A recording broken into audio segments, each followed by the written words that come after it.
இந்த வெளிப்பாட்டின் மேலே தான் சபையை கட்டுவேன்னு சொல்லிட்டு ஆண்டவர் சொன்னார். அதாவது பேதுருக்கு வந்து இயேசு தேவனுடைய குமாரன் என்ற வெளிப்பாடு கிடைச்ச உடனே இந்த பாறையின் மீது நான் என் சபையை கட்டுவேன்னு சொன்னார். அப்போ இந்த வெளிப்பாடுங்கிறதுக்கு சாக் சொல்கிற விளக்கம் நீங்கள் கேட்டிருப்பீங்க. அவர் என்ன சொல்வார்னா, இந்த வேதத்தில் உள்ளதான சத்தியங்களை அறிவுபூர்வமாக விளங்கி கொள்வது வந்து வெளிப்பாடு அல்ல, அந்த வார்த்தைகள் உமக்கு ஆவியாவும் ஜீவனாக வந்து உங்கள் வாழ்க்கையே மாற்றுகிறதாக அமையும் பொழுது தான் அதுக்கு பேர் ரெவலேஷன் சொல்வார். அப்படின்னா என்ன அர்த்தம்? அந்த வார்த்தை இப்போ இயேசு தேவனுடைய குமாரன் நம்பும் பொழுது அவருடைய வார்த்தை ஒவ்வொன்றையும் வந்து ஒரு ஆணித்தரமான உண்மையாக ஒரு மனிதன் எடுத்துக்கொள்கிறான். அது கடவுளுடைய வார்த்தை அப்படின்ட்டு. அப்பொழுதுதான் அது வந்து அவன் வாழ்க்கையை மாற்றுகிறது. பேச ஆண்டவர் வந்து ஒன்று சொன்னால் நிச்சயமாக அதை செய்வார். அவருக்கு சகல அதிகாரம் இருக்குது, சகல வல்லமை இருக்குது, அவர் என்னை கைவிட மாட்டார் அப்படிங்கிற விசுவாசம் நமக்குள்ளே வரும் பொழுது நம்ம வாழ்க்கையை மாறுகிறது. நான்லாம் எங்கள் ஊரில் வந்து ஆண்டவரை அறிந்து கொண்டு ரட்சிக்கப்பட்ட நாளில் என்னுடைய உறவினர்கள் எல்லாரும் ஆர்சிக்காரங்க. இந்த நாட்களில் இருக்கிற அளவுக்குலாம் அந்த நாட்களில் வந்து சபைகள் அதிகமாக கிடையாது. ஜெபத்தோட்டம் எங்கள் ஊர்லேருந்து ஒரு 2-3 கிலோமீட்டரில் தான் இருக்குது. ஆனால் அவரே வந்து அங்கே வரல. அதுக்கு முன்னாடி அவர் சாத்திரசம்பட்டி ஊரில் ஆர்சி சாமியாராக இருந்து இந்த புதன்கிழமை சனிக்கிழமையில் ப்ரேயர் நடத்துவார், நற்கரணை ஆராதனைன்னு சொல்லிட்டு. அப்படி தான் நடந்துக்கிட்டு இருந்துச்சு. அப்போ வந்து பெந்தகோஸ்திய சபைகளே நிறைய கிடையாது. இந்த கரிஸ்மெட்டிக் சபைகள், அதாவது இப்போ ஆர்சியிலேருந்து பிரிஞ்சு வந்து நிறைய இடங்களில் பெர்க்மான்ஸ் ஃபாதர் மாதிரி நிறைய செய்கிறாங்கல்ல, அந்த மாதிரி ஊழியங்களும் கிடையாது. அப்போ அங்கே ஒன்று இங்கே ஒன்று, எங்கேயாவது வந்து பெந்தகோஸ்திய பாஸ்டர்கள் நிறைய பேர் வறுமையில் ரொம்ப கஷ்டப்பட்டு ஜீவனத்துக்கே அவங்க வழி இல்லாத நிலைமையில் ஊழியம் செஞ்சாங்க. அப்படிப்பட்ட நாட்களில் நான் ரட்சிக்கப்பட்ட புதுசில் என்னுடைய வீட்டில் உள்ளவங்கள்லாம் என்னை பகைத்தார்கள். நான் ரட்சிக்கப்படுவதற்கு முன்னாடி சிகரெட் குடிப்பேன், பீடி குடிப்பேன், கஞ்சா குடிச்சிருக்கேன், சினிமாவுக்கு போயிருக்கேன், சீட்டு விளையாண்டுருக்கேன், இன்னும் வந்து கெட்ட நண்பர்களோடு கூட சேர்ந்து ஊராக போயிருக்கேன், டாக்ஸி எடுத்துகிட்டுலாம் போய் ட்ராமா பார்க்க போயிருக்கோம். அப்படிலாம் இருந்த நாட்களில் என்னுடைய உறவினர்கள் என்னை பகைக்கலை. எனக்கு சின்ன வயசுலேயே அம்மா கிடையாது, அப்பா கிடையாது, இறந்துட்டாங்க. எங்கள் அக்கா அவங்க தான், எங்கள் மாமா அவங்க தான் படிக்க வச்சாங்க. அவங்களாம் என்னை வெறுக்கலை. ஆனால் எப்பொழுது நான் ரட்சிக்கப்பட்டு சபைக்கு வந்தனோ, என்னுடைய எல்லா கெட்ட பழக்கங்கள்ல இருந்து திருந்தி ஆண்டவருக்காக வாழ நினைச்சனோ, அப்பொழுது என்னை பகைத்தார்கள். நாம் வந்து வேதத்தில் வாசிக்கிறோம், அந்த உலகம் வந்து ஏன் உங்களை பகைக்குது அப்படின்னா, அவங்கள போல அந்த பொல்லாத உலகத்துக்குள்ள நீங்கள் இருக்கும்போது அவங்க உங்களை பகைக்க மாட்டாங்க. நீங்கள் விக்கிர ஆராதனைக்காரராக இருக்கும்போது உங்கள் சொந்தக்காரங்க பகைக்க மாட்டாங்க. நீங்கள் அவர்களை போல பல சாத்திரங்களுக்கும் சம்பிரதாயங்களுக்கும் அடிமைகளாக இருக்கும் பொழுது உங்களை பகைக்க மாட்டாங்க. அந்த பொல்லாத பாவ உலகில் நீங்கள் உடன்படாதபடிக்கு வேறு பிரிந்து நிற்கும்போது, கோயிலுக்கு வரி கொடுக்க மாட்டேன், நான் பொய் சொல்ல மாட்டேன், நான் வந்து உங்கள் கூட சேர்ந்து சினிமாவுக்கு வர மாட்டேன், நான் இப்படிப்பட்டதான காரியங்களுக்கெல்லாம் நான் உடன்பட மாட்டேன்னு சொன்னீங்கன்னா அவங்கள பகைப்பாங்க. ஸோ அப்படி வரும் பொழுது நான் தனிமையை உணர வேண்டிய நேரம் இருந்தது. ஆனால் பிரைசலாடு, நான் தனிமையாக இருந்தாலும் நான் கவலைப்படவே இல்லை. காரணம் என்னென்னா, கர்த்தர் என்னோடு கூட இருக்காருன்னு நினச்சேன். என்னுடைய ஊரில் வந்து என்னுடைய நிலத்துக்கு தண்ணி விட மாட்டேன்னாங்க. வச்சு பாய்ச்சும்போது எங்கள் ஊரில் எல்லாம் ஆர்சிக்காரங்கள தான் நிறையா. நீ வந்து கோயிலுக்கு வரி கொடு, அப்போ தான் உனக்கு வந்து தண்ணி விடுவோம்பாங்க. தண்ணி மழை நீர் தேவன் தந்தது, கம்மா கவர்மெண்ட்டு கம்மா. ஆனால் ஊரில் மெஜாரிட்டியாக வந்து ஆர்சிக்காரங்க இருந்ததுனால பூரா சொந்தக்காரங்க தான், கொஞ்சம் வீடு தான், சின்ன கிராமம். நீ கோயிலுக்கு வரி கொடு, நான் வந்து உங்களுக்கு தண்ணி விடுறேன்பாங்க. அவங்ககிட்ட போய் சண்டை போட முடியாது. இதுதான் நியாயம். என்னென்னா, தண்ணி தேவன் கொடுத்தது, கம்மா கவர்மெண்ட்டு கம்மா. ஆர்சி சர்ச்சுக்கும் அதுக்கும் சம்மந்தமே கிடையாது. ஆனால் நீ ஆர்சி சர்ச்சுக்கு வரி கொடுத்தா தான் உனக்கு தண்ணி விடுவோம். நாங்கள் அது விளையாமே போனாலும் கிடையாது. போ, உனக்கு வந்து செத்தா கல்ற தர மாட்டோம், பெண்ணு தர மாட்டோம். எனக்கு கல்யாணம் ஆகிடுச்சு, அதனால் அது கவலை இல்லை. நிறைய இடங்களில் உள்ளது சொல்கிறேன். அப்படி சொல்கிறாங்க, உங்களுடைய நல்லது கிட்டதுக்கு வரமாட்டோம். ஒரு ஊரில் வந்து சபைக்கு வந்த ஒரு நபர், அவங்க அப்பா வயசான அப்பா, அந்த ஊரில் வந்து ஆர்சி தான் மெஜாரிட்டி. நிறைய ஒரு பெரிய கோயில் இருக்கும், நிறைய குடும்பங்கள் எல்லாம் ஒரே சொந்தக்காரங்க, ஒரே இனம், நிறைய குடும்பங்கள். அந்த கோயிலுக்கு வரி கொடுக்கலன்னு சொல்லிட்டு அந்த வீட்டை தள்ளி வச்சுட்டாங்க. எல்லாம் சொந்தக்காரங்க, மாமா மச்சான் அண்ணன் தம்பி எல்லாம். அந்த ஊரில் போய் நாங்கள் ப்ரேயர் நடத்துகிறோம் ஒரு வீட்டில். அந்த வீட்டில் உள்ளவங்ககிட்ட சொல்லிட்டாங்க, உங்கள் அப்பா இறந்தாலும் வரமாட்டோம், கோயிலுக்கு வரி கொடுத்தா தான், இல்லாட்டி ஆசந்தி தர மாட்டோம். ஆசந்தினா என்ன தெரியுமா? அந்த டெட் பாடியை தூக்கிட்டு போகிறதுக்கு. இப்போல்லாம் நிறைய என்ன சொல்கிறது, மரித்தோர் ரதம்மா, ஆமாம் சொர்க்கத்துக்கு நேராக கொண்டு போயிடும் அப்படின்லாம் சொல்கிறாங்களா? அப்போ அதெல்லாம் கிடையாது கிராமத்தில். அப்போ பாடியை தூக்கிட்டு போனோம்னா கூட அவங்க ஆர்சி சர்ச்சில் ஒரு ஆசை இதுன்னு செஞ்சு வச்சுருப்பாங்க, ஆசந்தின்ட்டு. அதில் தான் வச்சு வண்டியில் தள்ளிட்டு போகணும். அதெல்லாம் தர முடியாது. கல்லறையில் அடக்கம் பண்ணுறதுக்கு இடம் தர மாட்டோம், இப்படிலாம் சொன்னாங்க. அந்த பிரதர் சொன்னார், பிரதர் நான் என்ன செய்கிறேன்னு தெரியல, எங்கள் அப்பா வந்து மரிக்கும் தருவாயில் இருக்கிறாரு, நான் என்ன செய்கிறேன்னு தெரியல. அவங்க ஊருக்கு எங்கள் ஊருக்கும் கிட்டத்தட்ட 25-30 கிலோமீட்டர் இருக்கும். நான் சொன்னேன், கவலையப்படாதீங்க பிரதர், கர்த்தர் நம்மோடு கூட இருக்கார். நம்ம கர்த்தரை நம்பி திடனாக இருக்கணும். நம்முடைய விசுவாசம் வந்து சபை மேலேயோ சகோதரர்கள் மேலே இருந்தால் அந்த நாட்களில் யார் இருப்பா? சபையெல்லாம் அவ்வளோ பிரபல்யம் கிடையாது. காளையர்களில் சர்ச்சை கிடையாது. காளையர்களில் இப்போ நாங்கள் கூடி வர சபையே இப்போ கிடையாது. அப்படிப்பட்ட நாட்களில் கர்த்தரை நம்பி துர்ச்செய்திகளை கேள்விப்படுகிறதுனால் அவன் பயப்படான். அவனுடைய இருதயம் கர்த்தரை நம்பி திடனாக இருக்கும். நீங்கள் கர்த்தர் மேல நம்பிக்கையாக இருந்தீங்கன்னா அசைக்கப்படவே மாட்டீங்க. என்ன நடந்தாலும் சரி, யார் என்னன்னு சொன்னாலும் சரி, தேவன் என்னோடு கூட இருக்கிறார், அவர் என்னை கைவிட மாட்டார். அந்த விசுவாசத்தில் இருந்ததுனால நான் அசைக்கப்படவே இல்லை. இப்பொழுது என் வீட்டில் என் பையன் மன வளர்ச்சி இல்லாத பையன். நான் ரட்சிக்கப்பட்ட நாள் என் மனைவி ரட்சிக்கப்படலை. ஸோ வீட்லேயும் போராட்டம் இருக்க தான் செய்யும். ரட்சிக்கப்படாத உங்களுடைய கணவர் அல்லது பிள்ளைகள் அல்லது உங்களுடைய மனைவி அப்படின்னா அவங்க இன்னும் சத்தியத்தில் வெளிச்சம் இல்லைன்னு சொன்னால், என் மனைவி ரொம்ப நாள் கழிச்சு கூட சொல்லியிருக்காங்க, எங்கேயாவது ஒரு ஊருக்கு போகிறேன் என்னாக்க, எதுக்கு நீங்கள் இங்கேருந்து போகணும், அங்கே உள்ளவங்களாம் ஜெபம் பண்ணிக்கிற மாட்டாங்களா அப்படின்னு கேட்பாங்க. அங்கே உள்ளவங்களாம் கூட ஜெபம் பண்ணிக்கிற மாட்டாங்களா, அவங்க ஜெபம் பண்ண ஆண்டவர் கேட்க மாட்டாரா, நீங்கள் இங்கேருந்து போகணுமாக்கும் அப்படிம்பாங்க. ஏன்னா அப்போ அவங்களுக்கு அதில் வெளிச்சம் கிடையாது. ஸோ இப்படிப்பட்ட நாட்களில் வீட்லேயும் போராட்டம் இருக்கும். வெளியில் ஆஃபீஸில் எங்களுக்கு என்ன நடந்ததுனாக்கும், யூனியனில் நான் இருக்க மாட்டேன்னு சொல்லிட்டேன். யூனியன்னாக்க தொழிற்சங்கங்கள்னு வச்சுருப்பாங்க. எல்லாருக்கும் அதுக்கு மாதம் மாதம் ஒரு சந்தா கொடுக்கணும். அவங்க வந்து தொழிலாளருடைய உரிமைகளுக்காக போராடுவாங்க. நான் அப்போ வந்து ஸ்டாஃபு, அப்போ அந்த ஸ்டாஃப் வந்து உரிமைகளுக்காக போராடுவாங்க. ஏதாவது சம்பள உயர்வு, சலுகைகள், அது இது பெனிஃபிட் வேணும்னாக்கா நிர்வாகத்தில் பேசுகிறதுக்கு ஒரு அமைப்பு வச்சுருப்பாங்க. இப்போ நீங்கள் பார்த்துருப்பீங்க, நிறையா அரசியல் ரீதியான தொழிற்சங்கங்கள் இருக்குது. அரசியல் அமைப்பு சாராத தொழிற்சங்கங்கள், ஆசிரியர்களுக்கெல்லாம் தொழிற்சங்கம் வச்சுருக்காங்க, கவர்மெண்ட் எம்ப்ளாயீஸு, ரயில்வே எல்லாம் வச்சுருக்காங்க, பார்த்துருப்பீங்க. அதில் நாங்கள் வந்து இருக்க முடியாதுன்னு சொல்லிட்டேன். உடனே என்ன பண்ணாங்க, நாங்கள் உங்களை சோசியல் பாய்காட் பண்ணுறோம். நாங்கள் சோசியல் பாய்காட்னு என்னென்னாக்கா, நானும் என்னோட 2 சகோதரர்கள் இருந்தோம், 3 பேர் அந்த சர்ச்சில் ஆஃபீஸில் ஒர்க் பண்ணோம். சோசியல் பாய்காட்னா என்னென்னாக்கா, அந்த அட்டெண்டர் வருவார், ஏதாவது ஒரு பேப்பர் வந்து ஆஃபீஸர் கொடுத்தா கொண்டு வந்து வச்சுட்டு போயிடுவார். நான் என்ன மாதிரி கேட்டால் பதில் சொல்ல மாட்டேன், அட்டெண்டர். அதே மாதிரிக்க ஆஃபீஸர் பேசுவாங்க, ஸ்டாஃப் யாரும் பேச மாட்டாங்க. ஏதாவது ஒன்றுனா யூரின் இருக்கிறதுக்கு நம்ம வந்து ரெஸ்ட் ரூம் போனால் கூட அங்கே எல்லோரும் நின்றாங்கன்னா நம்மளோட பேச மாட்டாங்க, சண்டைக்கார மாதிரிக்க. அதாவது ஜாதியை விட்டு தள்ளி வைக்கிறதும்பாங்கள்ல கிராமத்தில், சொந்த பந்தங்கள்லாம் சேர்ந்து, நீ வந்து இன விரோதி, உன்னோட கூட எங்களுக்கு எந்த தொடர்பும் கிடையாது, உனக்கு பொண்ணு தரமாட்டான், கடை தரமாட்டோம்னு ஊரில் சொல்கிறாங்க, தண்ணி தரமாட்டோம்னு சொல்கிறாங்க. ஆஃபீஸில் என்ன சொல்கிறாங்க, சோசியல் பாய்காட் பண்ணுறோம், நீ எங்களோடு கூட சேர்ந்து எங்களோட போராட்டத்துக்கு வா, ஸ்ட்ரைக் பண்ணால் ஸ்ட்ரைக்கில் கலந்துக்கிடணும், மாதம் மாதம் சந்தா கொடுக்கணும், அப்புறம் வந்து யூனியன்லேருந்து ஏதாவது இன்றைக்கி ஸ்ட்ரைக்கு அப்படின்னு சொன்னால் ஸ்ட்ரைக்கில் கலந்துக்கிடணும், நிர்வாகத்துக்கு எதிராக கோஷம் போடணும்னா கூட வரணும், அப்படி இல்லைனாக்கா அவனை புறக்கணிக்கிறோம் நாங்கள். ஓகே, அது எங்களுக்கு ரொம்ப நல்லதாக போச்சு. தீமையெல்லாம் தேவன் நன்மையாக மாற்றினார். அதே நன்றால் தேவன் தம் தூதனை அனுப்பி சிங்கத்தின் வாயையும் கட்டி போட்டாருங்கிற மாதிரிக்க அவங்க பேசுனா என்ன செய்வோம், அவன் போய் அங்கே டாய்லெட்டில் நின்று என்னத்தை பேசிக்கிட்டு இருப்பாங்க, சினிமாவை பற்றி பேசுவாங்க, அரசியலை பற்றி பேசுவாங்க, இல்லை அதிகாரிகளை பற்றி பேசுவாங்க. இப்போ நாங்கள் அவங்ககிட்ட தான் பேசுறது இல்லைல்ல, அவன் அந்த பேச்சு கட்டாயிடுது. நாங்கள் பிரதர்ஸாக 3 பேர் தான் பார்த்தா பேசுவோம். நாங்கள் என்னத்தை பேசுவோம், ஆண்டவரை பற்றி பேசுவோம், சபையை பற்றி பேசுவோம். ரொம்ப நல்லதாக போச்சு. அது மாதிரி வீட்டில் நெருக்கம், எப்பக்கத்திலே நெருக்கப்பட்டும் நான் அடங்கி போவதில்லை, ஏன்னா கர்த்தர் கூட இருந்தார். பாருங்க, ஊரில் கிராமத்தில் பகைக்கிறாங்க, தண்ணி விட மாட்டேன், உனக்கு சொந்த பந்தங்கள்லாம் சேர மாட்டேன்னு. என்னுடைய சொந்த உடன் பிறந்த சகோதரி, நான் சிகரெட்டு பிடிக்கும்போது, சீட்டு விளையாடும்போது, சினிமாவுக்கு போகும்போது, கஞ்சாய் அடித்து தண்ணி அடித்து பயல்களோட சேர்ந்து சுற்றி தெரியும்போது அவங்க ஒன்றுமே சொல்லலை. இப்போ நான் சபைக்கு போகிறேன் அப்படின்னு சொன்ன பின்னாடி என்னமோ நான் வந்து ஒரு பாவமான வழியில் போகிறது மாதிரிக்க அப்படியே வந்து பேசுகிற நிறுத்திட்டாங்க, வரமாட்டாங்க. பின்னாடி அவங்க ரட்சிக்கப்பட்டாங்க. நான் எதுக்கு சொல்ல வரேன்னா, அப்படி தான் இருக்கும். உங்கள் வீட்டில் எதிர்பார்ப்பாங்க, உங்கள் உறவினர்களை எதிர்க்கலாம், உங்கள் ஊரார் உங்களை தள்ளி வைக்கலாம். எப்பக்கத்திலும் நெருக்கப்பட்டும் நான் ஒடுங்கி போவதே இல்லை, ஏனென்றால் கர்த்தர் என்னோடு. இங்கே தான் நம்முடைய விசுவாச கண்கள் திறக்கப்படணும். இல்லை ஊருக்கு ஒருத்தர் 2 பேர் குடும்பம் சொந்தம் சுருத்துகள் மத்தியில் நீங்கள் தனிமைப்படுத்தப்படும் பொழுது, உங்கள் உறவினர்கள் மத்தியில் உங்களுக்கு உரிய மரியாதை கிடைக்காத பொழுது, அல்லது உங்களுடைய விசேஷங்களுக்கு நல்லது கெட்டதுகளுக்கு அவங்க வந்து உங்களோடு கூட நெருக்கம் காட்டாத பொழுது, நீங்கள் இப்போ கொஞ்சம் பேராக இருக்கிறவங்க ஒருத்தருக்கு ஒருத்தர் உதவியாக இருக்கணும், ஒருத்தர் விசாரிக்கணும். கிறிஸ்துவுக்குள்ளே நாம் எல்லாரும் ஒரே ஆவியில் பிறந்ததுனால நாம தான் சொந்தங்க.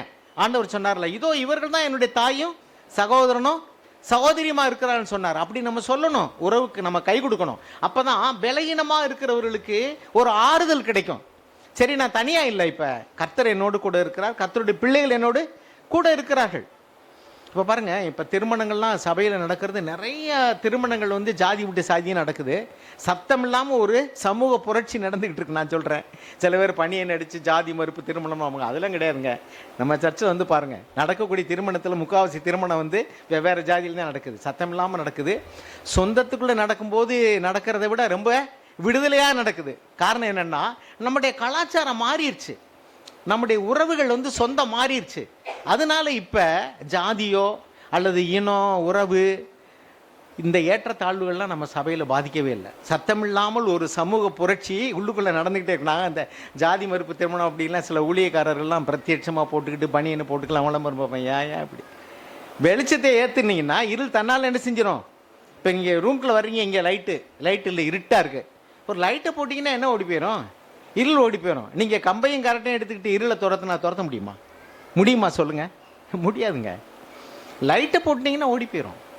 ஒரு வியாதி இருக்குது, மாத்திரையை சாப்பிட்டோன்னா வியாதி சுகமாயிடுது.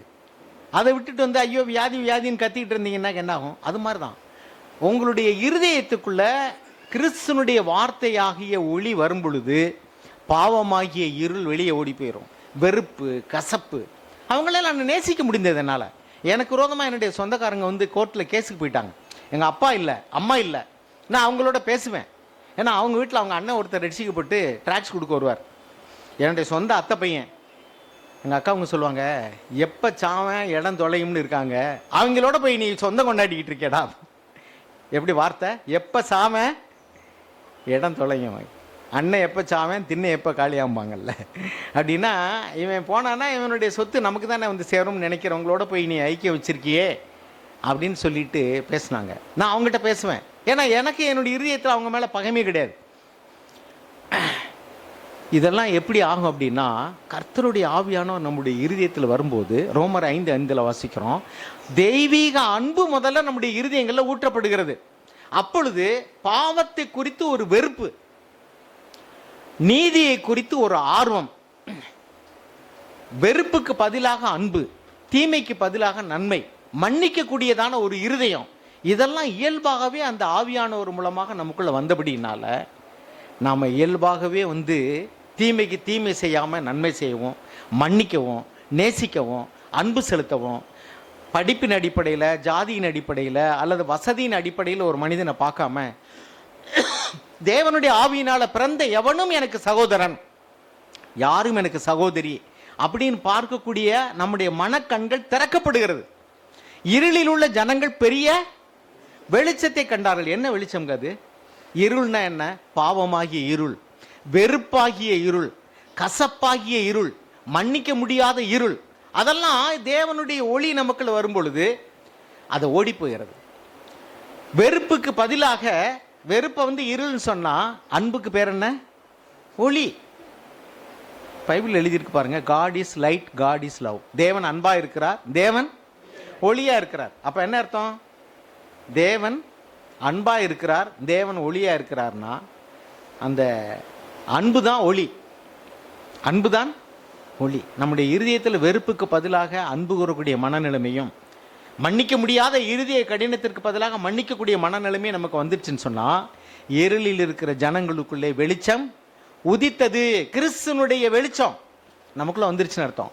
ஆனா நீங்க ரட்சிக்கப்பட்டேன்னு சொல்றீங்க, சபைக்கு வர்றீங்க, இன்னும் ஆண்டவரே எனக்கு தீமை செய்யறவங்களை நீங்க ஒடுக்குங்க, அவங்கள அழிச்சிருங்க, அவங்கள கொன்றுங்க, அவங்கள துரத்திருங்கன்னா, இருள் வேற ரூபத்தில் வந்திருக்குன்னு அர்த்தம். உங்களுக்குலாம் என்ன வந்துருச்சு? இருள் ஒளியின் வேஷம் தெரிச்சு வந்திருக்கு. பைபிள் எழுதியிருக்கு, அந்த சாத்தானும் ஒளியின் தூதனுடைய வேஷத்தை தரித்து கொள்வாங்க. வெறுப்பு இப்ப வேற ரூபத்தில் வந்திருக்கு.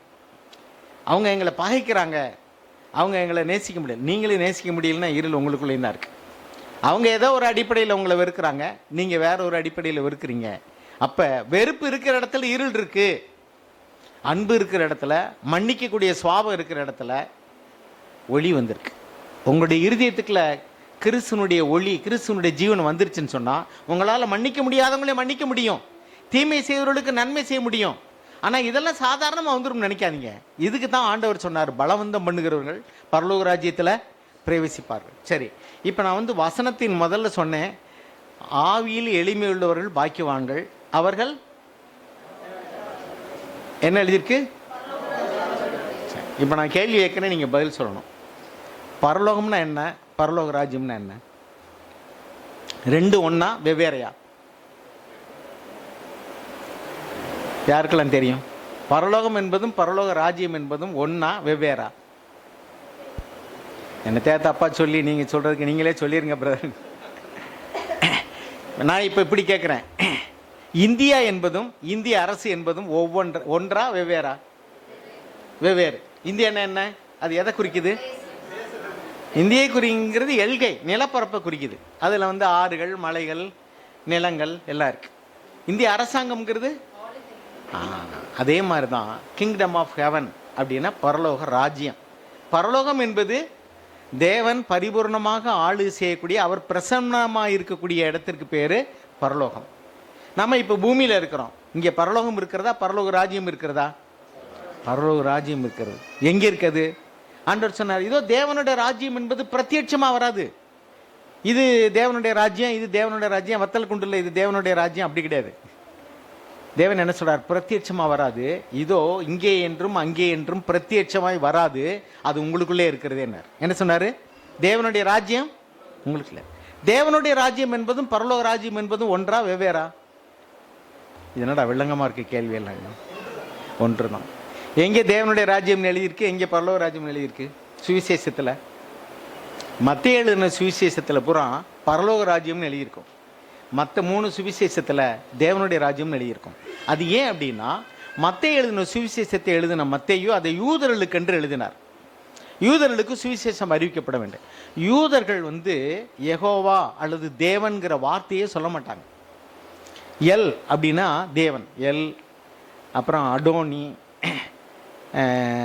அந்த மாதிரி யெகோவா, இதெல்லாம் தேவனை குறிக்கக்கூடிய வார்த்தைகள். அந்த பைபிள் எழுதியிருக்கல, கர்த்தருடைய நாமத்தை வீணிலே வழங்காதிருப்பேன், அதனால் சொல்லவே மாட்டாங்க. அதனால அவர்களுக்கு எழுதும்போது பரலோக ராஜ்யம் என்று எழுதினார். என்ன எழுதினாரு? பரலோக ராஜ்யம்.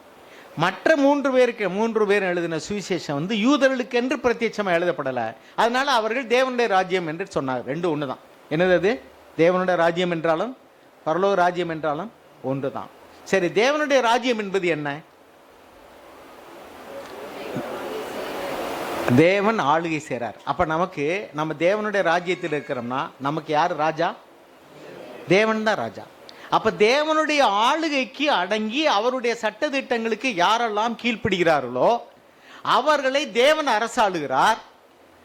அவர்கள் முதலாவதாக அவருடைய ஆளுகைக்கு அடங்கி இருக்க வேண்டும் என்பதில் ஆர்வமாக இருக்கிறபடியினால அவருடைய தேவைகளை அவர் பொறுப்பெடுத்துக் கொள்கிறார். அதான் முதலாவது தேவனுடைய ராஜ்யத்தையும் அவருடைய நீதியையும் தேடுங்கள், மற்றதெல்லாம் உங்களுக்கு கூட கொடுக்கப்படும். அப்ப தேவனுடைய ராஜ்யத்தை தேடுறதுனா என்ன? நான் சொன்னேன், பரலோகம் என்பது வேறு, பரலோக ராஜ்யம் என்பது வேறு. சில இடங்கள்ல ஒரே மாதிரியான வார்த்தைகளை கூட உபயோகிச்சிருப்பாங்க மொழிபெயர்க்கும் போது. ஆனா இதுதான் அடிப்படை வித்தியாசம். அப்ப பரலோக ராஜ்யம் அல்லது தேவனுடைய ராஜ்யம்னா என்ன அப்படின்னா, ரோமர் 14:17 என்ன எழுதியிருக்கு? ரோமர் 14:17, தேவனுடைய ராஜ்யம் என்பது புசிப்பும் குடிப்பும் அல்ல, அது நீதியும் சமாதானமும் பரிசுத்த ஆவியினால் உண்டாகும் சந்தோஷம். அப்ப ஆண்டவர் என்ன சொன்னார்? மனம் திரும்புங்கள், பரலோக ராஜ்யம் உங்க கையில இருக்குன்னார். தமிழ்ல என்ன எழுதியிருக்கு? சமீபத்தில் இருக்குன்னு எழுதியிருக்கு. இங்கிலீஷ்ல எழுதியிருக்காங்க, repent the kingdom of God is at hand. அப்படின்னா உங்க கையிலே இருக்குன்னு சொன்னார். அப்ப நீங்க மனம் திரும்பும் பொழுது, எதுல இருந்து மனம் திரும்பும் பொழுது? பாவத்திலிருந்து மனம் திரும்பும் பொழுது, மன்னிக்க முடியாத கசப்பிலிருந்து, பண ஆசையிலிருந்து, பாலிய இச்சையிலிருந்து நீங்க மனம் திரும்பும் போது உங்க கையிலேயே தேவனுடைய சந்தோஷமும் சமாதானமும் அது உங்க கையில் இருக்கு. அப்படின்னா நீங்க அடையக்கூடிய தூரத்துக்குள்ள இருக்கு. நீங்க எப்ப மனம் திரும்புறீங்களோ, பாவத்திலிருந்து, உலகத்திலிருந்து, பிசாசின் அதிகாரத்திலிருந்து தேவனுடைய அதிகாரத்துக்கு நீங்க மனம் திரும்புறீங்களோ, உங்களை ஒப்பு கொடுக்குறீங்களோ, அப்பொழுதே உங்களுக்கு தெய்வீக சமாதானமும் சந்தோஷமும் உங்க கையிலே இருக்கு. காசு கொடுத்தா பொருள் நம்ம கையில, காசு கொடுத்து கடையில் கொடுத்துட்டோம்னா பொருள் நம்ம கைக்கு வந்துடுது. அதுக்குரிய விளைக்கிறேன் இதுதான். நீ மனம் திரும்பணும். நீ மனம் திரும்பிட்டா முதலாவதாக தேவனுடைய நீதியையும் அவருடைய அரசாளுகை நீ தேட ஆரம்பிச்சுனா, ராஜ்யத்தை தேடின என்ன அர்த்தம்? அவர் ராஜாவை இருந்து என்னை ஆளும்படிக்கு என்னை சரண்டர் பண்ணுறதான். ஆண்டவரே நீங்க தான் எனக்கு ராஜா அப்படின்னு நம்ம ஒப்பு கொடுக்கும்போது நீங்க என்ன சொல்றீங்க? அதான் அவர் சொல்றாரு, என் வார்த்தைக்கு நடுங்குகிறவனையே நோக்கி பார்ப்பேன். வார்த்தைக்கு நடுங்கிறதுனா என்ன பாருங்க. யோசேப்பு வாழ்ந்த காலத்தில் நமக்கு தெரியும், யோசேப்புக்கு வாழ்ந்த காலத்தில் சர்ச்சு கிடையாது, பைபிள் கிடையாது, அவருக்கு போதிக்கிறதுக்கு ஆள் கிடையாது. அவங்க அப்பா யாரு? யோசேப்புடைய அப்பா யாரு? யாக்கோபு. அவர் என்னைக்காவது சர்ச்சுக்கு கூட்டிகிட்டு போயிருக்காரு? அப்போ சர்ச்சே கிடையாது, எங்கே கூட்டிகிட்டு போகிறார் அவர்? இல்லை. பைபிள் எழுதப்பட்ட வேதாங்கம் இருந்துச்சா? இல்லை. இயேசுவின் காலத்திலே தோல் சுருளாக தான் இருந்துச்சு. நம்ம அப்பா அம்மா காலத்தில் ஒரு வேளை ஓலைச்சுவடுகளாக இருந்திருக்கலாம். அப்போ பைபிளில் எங்கே போய் படிப்பாங்க? அப்போ அவருக்கு யாக்கோபு சொல்லி கொடுத்த சில வார்த்தைகள் தான் அவருடைய மனசில் சத்தியம். அப்போவே அவர் என்ன விளங்கி இருந்தார்னா பாருங்க, புதிய ஏற்பாட்டின் காலத்தில் இன்னைக்கு வாழக்கூடியவர்களோட கூட சில இடங்களில் வந்து ஊழியம் செய்யக்கூடியவர்கள் கூட விபச்சாரத்தில் விழுந்து போயிடுறாங்க, பொருளாசையில் விழுந்து போகிறாங்க, பணத்தை கையாடல் பண்ணிடுறாங்க, சண்டை போடுறாங்க. ஆனால் அந்த காலத்தில், பழைய ஏற்பாட்டின் காலத்தில் வாழ்ந்த மக்களில் பைபிளே இல்லை, திருச்சபை இல்லை, வெளிப்படையான போதனைகள் இல்லை. ஆனால் அவருடைய இருதயத்தில் தேவனுக்கு பயப்படக்கூடிய பயம் இருந்தது.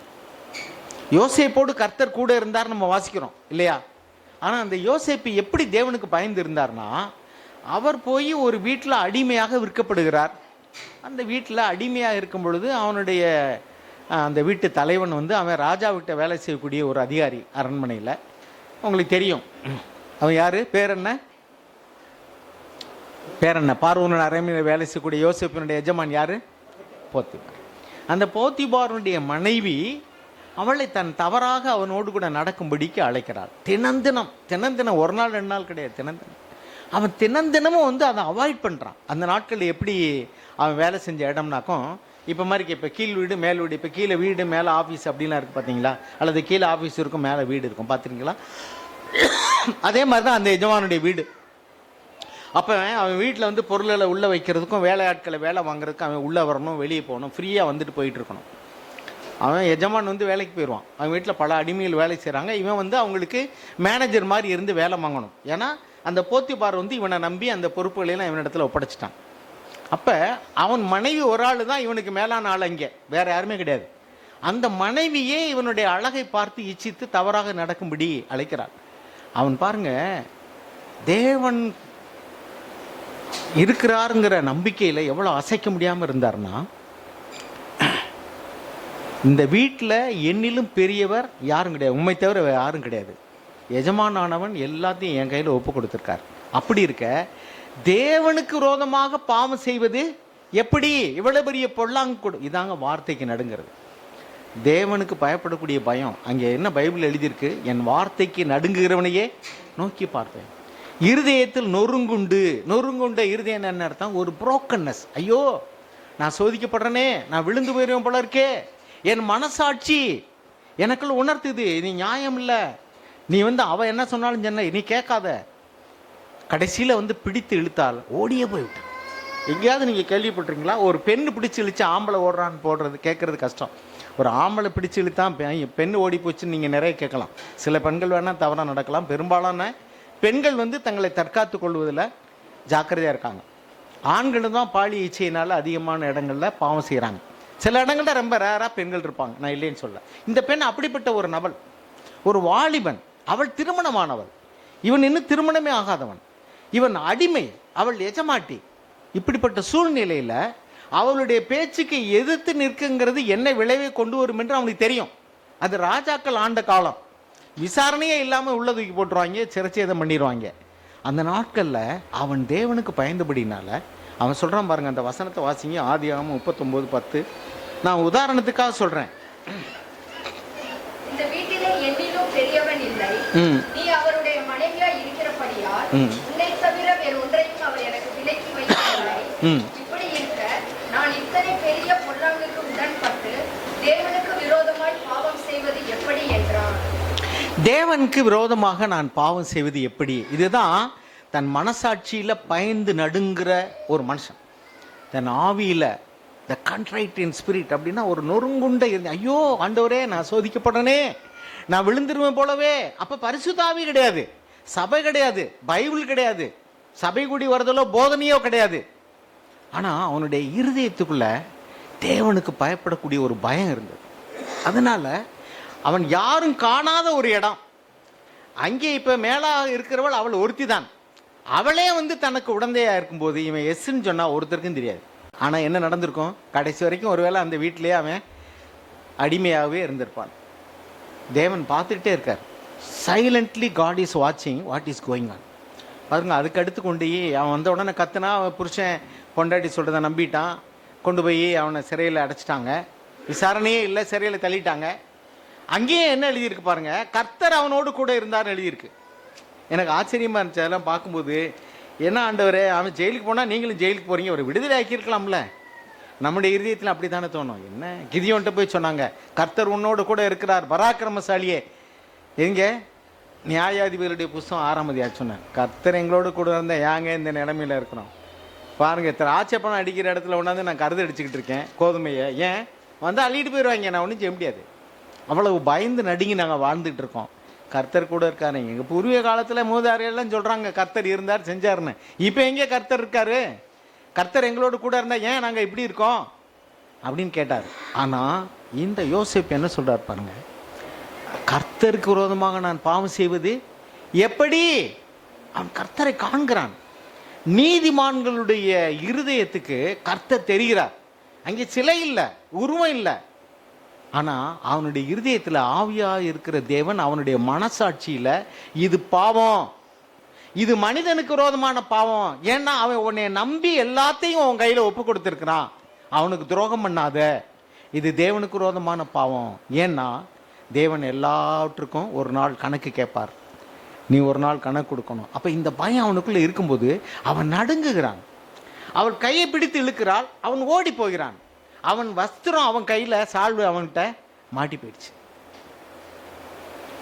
இப்பொழுது அவள் பொய்யாய் குற்றம் சாட்டுகிறாள், அவன் வாய் திறக்கவில்லை. சொன்னால் அவனுடைய நியாயம் எடுபடாது. அவன் ஜெயிலில் அடைச்சிட்டாங்க, ஜெயிலில் கிடக்கிறான். அங்கே என்ன எழுதியிருக்கு பாருங்க,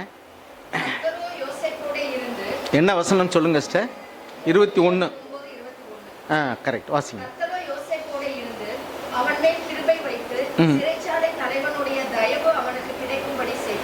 பார்த்தீங்களா, கர்த்தரோ அவனோடு கூட இருந்தார். நீங்கள் அடுத்தடுத்து படித்து பார்த்தீங்கன்னா நிறைய காரியங்களில் அவன் தேவன் தேவன் சொல்கிற பார்க்கலாம். 8ஆம் வசனத்தில் பாருங்களேன், 8ஆம் வசனம், கனவுக்கு பொருள் சொல்லணும். அவன் என்ன சொல்ல பாருங்க,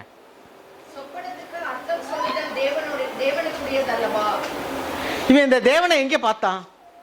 இதுதான் உண்மையான தேவ பக்தி. உண்மையான தேவ பக்தி உள்ளவர்களுடைய நடவடிக்கையை நீங்கள் பார்த்துடலாம்.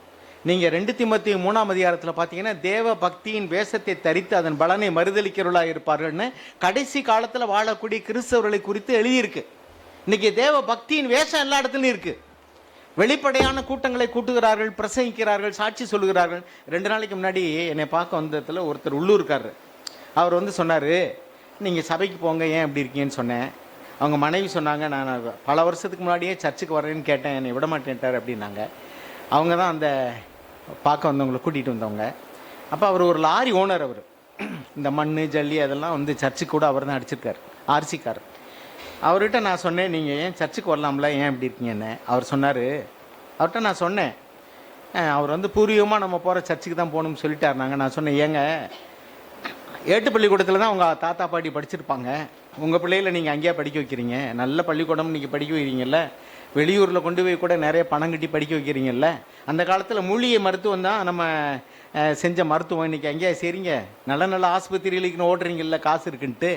அப்போ சர்ச்சுக்கு மட்டும் ஏன் நீங்கள் பூர்வமாக உள்ள சபைக்கு தான் போகணுன்னு நினைக்கிறீங்க? நல்ல சர்ச்சுன்னு சொன்னால் நீங்கள் அங்கே வரலாம்லண்ணே. அவர் சொன்னார், அங்கே ஊருக்குள்ளே என்ன அநியாயம் பண்ணுறாங்கன்னு நான் பார்க்குறேன், அங்கே போய் சாட்சி சொல்கிறேன் சபையில் அப்படின்னு சொன்னாப்புல. சொல்லிவிட்டு இன்னொன்னே சொன்னார், உங்கள் சர்ச்சுக்கு நான் நிறைய கல் மண் அடிக்கும்போது ஸ்டாம்ப் ஒட்டி கையெழுத்து வாங்கி கரெக்டான தொகை எழுதித்தான் நீங்கள் பணம் கொடுத்துருக்கீங்க அப்படின்னு சொன்னார். அப்போ நான் சொன்னேன் அவர்கிட்ட, அப்போ இது நல்ல சபைன்னு நீங்கள் சொல்கிறீங்கல்ல. ஆமாண்ணே, அப்போ ஏன் நீங்கள் வரலன்னு கேட்டாங்க. நான் இப்போ எதுக்கு சொல்ல வந்தேன்னா, அவங்க எப்படி பார்க்குறாங்க பாருங்கள். உலகத்தில் உள்ளவங்கள்லாம் அவங்கள பார்த்துக்கிட்டு இருக்காங்க, உங்கள் உறவினர்கள். அவர் வரல, எத்தனையோ வருஷம் ஆச்சு வரல, ஆனாலும் நம்மை பற்றி அவருடைய இருதயத்தில் பதிஞ்சிருக்கு பாருங்க. அவர் என்ன சொல்கிறாரு, நீங்கள் கரெக்டாக செஞ்சீங்க. அப்போ சொன்னார், அப்போ ஏன் வரலன்னு அவர் சொன்னார், நான் வந்தால் இந்த சர்ச்சுக்கு நான் சார் வருவேன்னார். ஆனால் இப்போ வரமாட்டீங்க அப்படித்தானேன்னு கேட்டேன் நான். அவங்க மனைவி அடுத்த வாரம் வரேன்ட்டு போயிருக்காங்க, என்னன்னு தெரியல. எதுக்கு சொல்ல வரேன்னா, அவங்களுடைய இருதயத்தில் போக்கு சொல்ல இடமே இல்லை.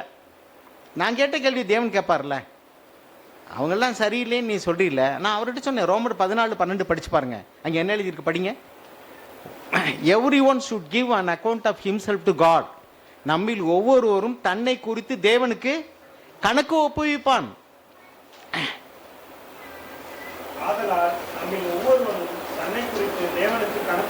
நாம் ஒவ்வொருவரும் நம்மை குறித்து தேவனுக்கு கணக்கு. நீங்களும் தேவனும் நானும் தேவனும்.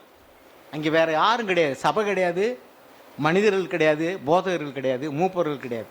நீங்க தேவனுக்கு முன்னாடி நிற்கணும், நான் தேவனுக்கு முன்னாடி நிற்கணும். அப்பொழுது வந்து நான் சொன்னேன் அவர்கிட்ட, அன்னைக்கு போய் நீங்க அவன் சரியில்லை அதனால அவன் சர்ச்சுக்கு போக நீங்க சொல்ல முடியுமா? அப்ப தேவன் என்ன சொல்ல, அங்கே ஒருத்தன் சரியா இருந்தான்ல, அப்ப அவனை வச்சா அது நீ சர்ச்சுக்கு போயிருக்கும்ல கேட்டேன். என்ன சொல்வீங்கன்னு கேட்டேன்.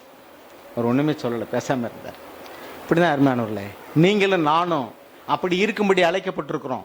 என்னை கண்டவன் பிதாவை கண்டான் இயேசு சொன்னாரு. இப்ப நம்ம சொல்லணும், உலகத்தில் நிறைய பேர் கிறிஸ்தவங்கன்னு இருக்கிறாங்க, தேவ பக்தியின் வேஷம் பைபிளை தூக்கிட்டு போறாங்க, அவங்களும் முக்காடு போட்டுக்கிறாங்க, கிறிஸ்துமஸ் கொண்டாடுறாங்க, ஈஸ்டர் கொண்டாடுறாங்க, கிறிஸ்தவர்களின் பேர் வச்சுக்கிறாங்க.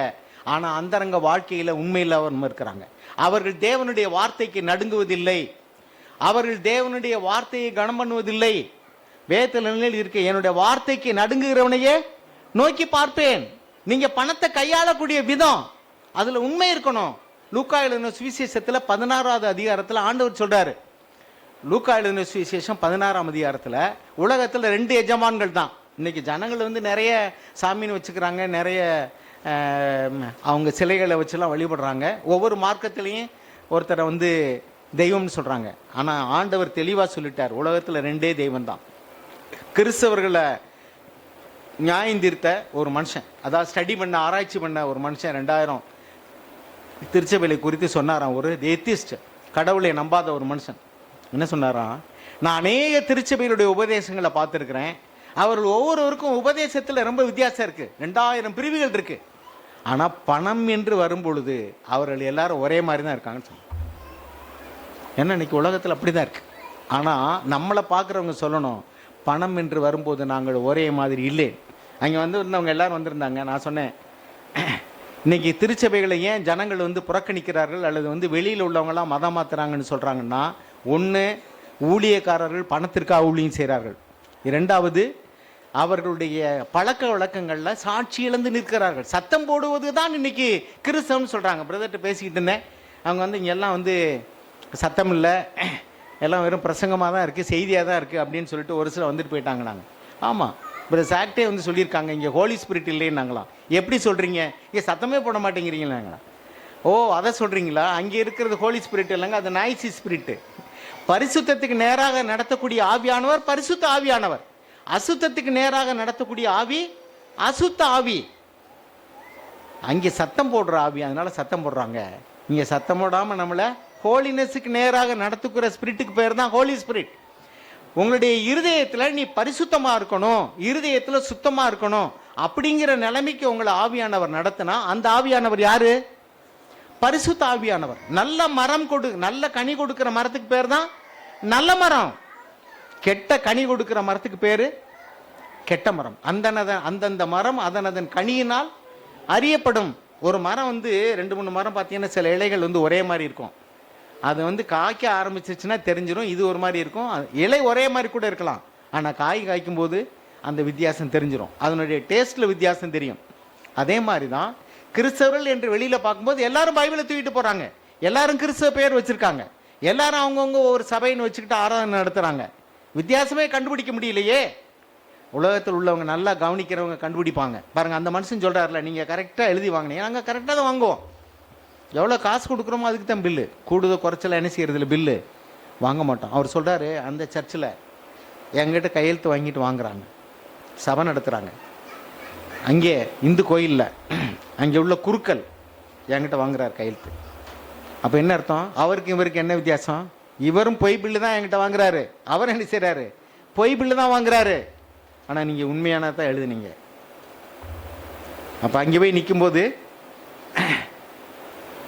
அந்த சீபா ராஜாத்தி வந்து நின்று உங்களுக்கு முன்பாக குற்றப்படுத்துவாள் சொன்னார்ல, அதே மாதிரிக்க உண்மையாக இந்த உலகத்தில் வாழ்ந்தவர்கள் வந்து நிற்பாங்க. உங்கள் மாதிரி நானும் பாடுகளுக்கு உட்பட்டேன். என் மாமியார் சரியில்லை, என் மருமக சரியில்லை, என் பிள்ளை சரியில்லை, என் ஊரார் என்னை பகைத்தார்கள், நான் நீதியாக வாழ்ந்ததுனால எனக்கு விரோதமாக பல பிரச்சனைகள் வந்தது, நான் கர்த்தருக்காக நின்றேன் அப்படின்னு சொல்லக்கூடிய சாட்சி நிற்கும் போது உங்களை பார்த்து குற்றப்படுத்துவார். உன்னை விட நான் அதிக பாடுகளுக்கெல்லாம் கடந்து போனேன், உன்னை விட அதிகமாக நான் பாலியல் இச்சையினால சோதிக்கப்பட்டேன். ஒரு ஆண் பெண்ணினால சோதிக்கப்படலாம், ஒரு பெண் ஆண்னால சோதிக்கப்படலாம். நீங்க உண்மையிலேயே கடவுளுக்கு பயப்படக்கூடியவர்களா இருந்தா அந்த இடத்துல யாரும் பார்க்கல. நீங்க இன்னைக்கு நிறைய பேர் வந்து செல்போன்ல ஆபாச படம் பார்க்குறாங்க, சினிமா பார்க்குறாங்க, சினிமா பாட்டை கேட்குறாங்க, போர்த்திக்கிட்டு சினிமா பார்த்துக்கிட்டு இருக்காங்க. பசங்க சர்ச்சில் படுத்துக்கிட்டு பையங்க சில நேரத்தில் நைட்டு தூங்குறவங்க போர்வையை போர்த்திக்கிட்டு அப்படியே உள்ளுக்குள்ளே லைட் எரியும். போர்வையை போர்த்திக்கிட்டே வெளியே தெரியாது. நான் ஒரு நாள் வந்து சர்ச்சில் படுத்த சில வருஷங்களுக்கு முன்னாடி ஒரு குரூப் இருந்தாங்க. அப்போ சரியான ரெட்சிப்பில் இல்லாத தம்பியை நான் அவங்களை குற்றப்படுத்தலை, அவங்க ஆண்டவரை அறியலை. வருவாங்க, எல்லா பசங்களோட சேர்ந்து படுத்துருப்பாங்க. நைட்டில் பார்த்தீங்கன்னா போர்வையை போர்த்திக்கிட்டு இருக்காங்க. ஒரு அப்படி உள்ளுக்குள்ளே லைட்டு வெளியில் தெரியுது லேசாக, இருட்டுக்குள்ளே எல்லாம் லேசாக வெளிச்சம் தெரிஞ்சால் தெரியுமில்ல. ஏன்னா நான் அப்படியே சுற்றி ஜன்னல் வழியாக வந்து அப்படி பார்த்தா உள்ளே வந்து அப்படி போர்வையை போர்த்தி லைட் எரியுது. அடுத்தாப்புல கூப்பிட்டு, என்ன தம்பி நைட்டில் நீ என்ன பார்த்துட்டு இருந்தேன்? எனக்கு ஒன்றும் இல்லை, இது இந்த சினிமா பார்ப்பான். சினிமா பார்க்கறது, ஆபாச படம் பார்க்கறது.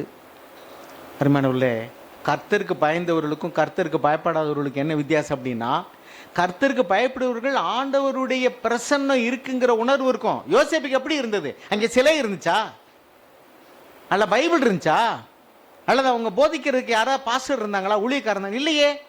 அப்படியானால் அவருடைய கண்கள் கர்த்தரை கண்டது, தேவனுடைய கண்கள் அவனை கண்டது. Praise the Lord. இப்படிப்பட்டவர்களை தான் அதான் சொல்றாரு பாருங்க, அந்த வசனத்தில் என்ன எழுதியிருக்கு, ஏசாயா 66 என்ன எழுதியிருக்கு அடுத்து, அப்படிப்பட்டவர்களையே நான் நோக்கி பார்ப்பேன். என்னை காண்கிறவர் அவர் யாருன்னா, அவர் என்னை ஒவ்வொரு நேரமும் பார்த்து கொண்டே இருக்கிறார். யோசேப்பு ஜெயிலில் போகும்போது பார்த்துக்கிட்டு தான் இருக்கார். அவனை விடுதலை ஆக்கல உடனே, ஏன்னா ஒரு காலத்தை குறித்திருந்தார். அது வரைக்கும் தேவ வசனம் அவனை புடமிட்டது. 105வது அதிகாரம் சங்கீதம் 105. அதனால கர்த்தர் உங்களுடைய வாழ்க்கையில வந்து உடனே உங்க ஜெபத்துக்கு பதில் தரலைன்னு சொன்னா நீங்க சோர்ந்து போயிடாதீங்க. அவர் உடனே வந்து அவசரப்பட்டு எதையும் செஞ்சிட மாட்டார். நமக்கெல்லாம் இப்போ இன்ஸ்டன்ட் காஃபி, இன்ஸ்டன்ட் இட்லி, அப்புறம் வந்து ப்ரெஷர் குக்கர். 50 நிமிஷம் ஆகும் சமைக்கிறதுக்குன்னா 5 நிமிஷத்துல சமையல் ஆகணும். காஃபி போடணும்னா 15 நிமிஷம்னா எனக்கு 5 நிமிஷத்தில் காஃபி வேணும் அப்படின்னா இப்போ அதுக்கெல்லாம் கருவிகளை கண்டுபிடிச்சிட்டாங்க. எல்லாம் பட்டணம்க்குன்னு எல்லாம் வந்துடும். ஆனால் கிறிஸ்தவத்தில் அப்படி கிடையவே கிடையாது. நம்ம வந்து பிரசங்கியினுடைய புத்தகத்தில் 3வது அதிகாரம் 11ஆம் வசனத்தில் எழுதியிருக்கு, கர்த்தர் சகலத்தையும் அதன் காலத்தில், ஒவ்வொன்றுக்கும் ஒரு காலத்தை தேவன் வச்சிருக்காரு, அதுக்கு முன்னாடி அவர் செய்ய மாட்டார். He will wait. ஆனால் நமக்கோ காத்திருக்க மனதில்லை. நம்ம என்ன நினைக்கிறோம், இப்போவே என் ஜெபத்துக்கு பதில் கிடைக்கணும், இப்போவே நான் கேட்கறதுக்கு பதில் தரணும். தேவன் உங்களுக்கு அடிமை அல்ல, அவர் உங்களை ஆளுகிற ராஜா. நீங்க அவரை ராஜாவா ஏற்றுக்கொண்டு அவருடைய சித்தத்தை செய்யறதுக்கு அடங்கி இருக்கணுமே ஒழிய, நீங்க ராஜாவாக இருந்து அவளை ஆளு செய்யணும்னு நினைச்சா சரி. ஆண்டவர் என்ன சொல்றாரு, என்னை நோக்கி கர்த்தாவே கர்த்தாவேன்னு கூப்பிடுறார், லார்ட் லார்ட், ஆண்டவரே ஆண்டவரேங்கிற. அப்ப நான் சொல்றபடி நீ கேளு.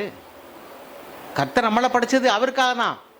ரோமர் 11:36 படிச்சு பார்த்தேன்னா, அவருக்கென்றும் அவருக்காகவும் அவரை கொண்டும் அவர் படைத்தார். எதுக்கு அவருக்காக படைத்தார்? நீங்க ஒரு வீட்டை கட்டுறீங்க, இந்த கட்டடத்தை எதுக்காக இப்படி கட்டி ஃபால் சீலிங்லாம் போட்டு லைட்டு ஃபேன்லாம் போட்டிருக்கீங்க? உங்களுக்காகவா, இந்த கட்டடத்துக்காகவா? நமக்காக. நம்ம நினைச்சா கூட்டுவோம், நம்ம நினைச்சா லைட் போடுவோம், நம்ம நினைச்சா யூஸ் பண்ணுவோம், நம்ம போனால் அடைச்சி போடுவோம். ஏன்னா நமக்காக கட்டினது. நீங்க ஒரு வண்டியை வாங்குறீங்க, நீங்க நினைச்சா ஓட்டுவீங்க, நீங்க நினைச்சா அடைச்சி போட்டுருவீங்க. இப்போ அந்த வண்டி கேட்குது, என்ன இப்போ ஓட்ட போறியா இல்லையா? இல்லைன்னா நான் ஓடி போயிடுவேன் அப்படின்னா அது ஓடாது, ஏன்னா அதுக்கு உயிர் இல்லை.